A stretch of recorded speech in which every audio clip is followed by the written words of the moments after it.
The main thing that we've tried to do is just find something that people can identify with and become a part of. It all started as a joke, really, to put Budgy Smuggler on the back of a pair, and then someone was like, oh, maybe we can trademark that. And that was sort of 10 years ago, and it's been an interesting little ride. Every year since we started, it's sort of grown from a small base by 50 to 100%.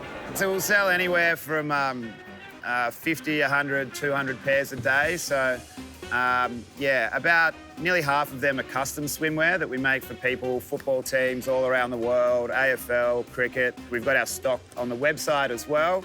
And yeah, that can be anywhere from 50 to a few hundred in a day. I'd worked at a bank and I really didn't like it. I used to sit out the window just thinking there's better things I could be doing with my life. And living off Lycra was the best option available to me at the time. It's something that I really love, that I care about. And yeah, that was sort of the genesis of getting on board with Budgy. Our sort of core principles that we're Australian, quality, and that we're having a laugh. And we like to do that both with the products that we make, but also in the workplace too. In terms of what inspires the designs, we haven't had a good idea ourselves in about half a decade. So most of the designs come from friends or people at the pub just saying, you know, you need to do a donut print. This is the most important thing in the world right now. And if they say it with enough intensity, then we'll be like, okay, we'll do the donut. People often ask us why we still make in Australia. And it's actually one of the really important things to me that when you buy a pair of Budgy Smugglers, that they're made here in Australia. You know, it's a piece of Australia, quite literally. It's our national swimming costume. We're not concerned with how cheaply we can make something. We're worried about how well we can make something. So, yeah, making in Australia is a core part of the brand, and for the swimwear, that won't change. The best piece of advice that I've been given, I think it was from Andrew Rich, who's one of the co-founders of Mambo. We sat down and he asked me how much I was turning over at the time, and it wasn't that much.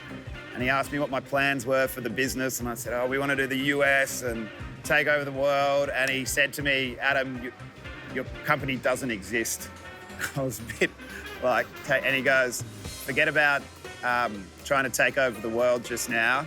The level you're at, you don't exist. You're not on anyone's radar.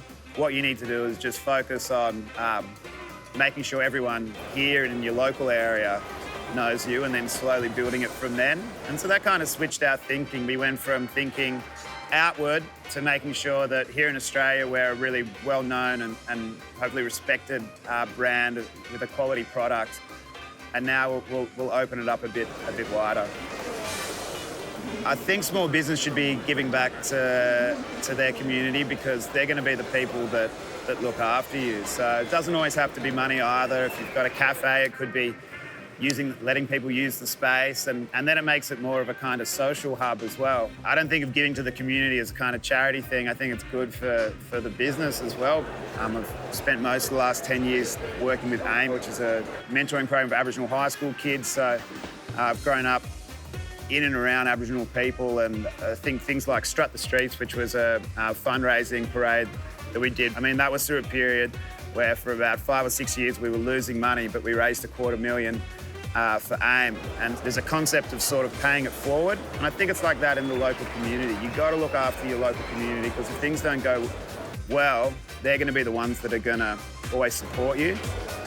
The part of my job that's most rewarding is definitely when I roll to the beach and I see someone wearing it, or someone traveling around the world, getting pictures in it, having a good time. That's what I wanted at the start of this whole thing, for you to put it on, for you to be wearing a piece of Australia, and for that to enrich the kind of the time that you have, whether it's with friends or family or traveling.